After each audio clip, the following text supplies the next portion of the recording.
Buongiorno dal Passo Falzarico, Cortina. Cosa vuol dire avere un rifugio a 2000 metri sulle Dolomiti in Veneto? Vuol dire questo, che se non si arriva al rifugio col fuoristrada e nemmeno con la motoslitta, si sale a piedi. Fatica, certo, si fa fatica, ma è una bella fatica. È una fatica che si fa volentieri, perché siamo sulle Dolomiti, patrimonio dell'UNESCO, in Veneto. Abbiamo i clienti più belli del mondo, abbiamo i clienti mondiali e olimpionici anche.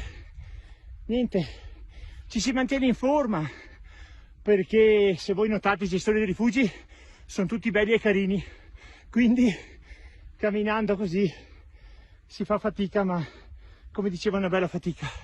Niente, ho fatto 3 chilometri, me ne mancano 4, ma quando arriviamo in cima un prosecchino ristoratore ce lo facciamo con una fetta di soppressa. Bene, un saluto, vi aspettiamo. Neve, come vedete, ce n'è, perché arriva fino al ginocchio e continuerà a nevicare. Vi aspettiamo, buon Natale, ciao a tutti!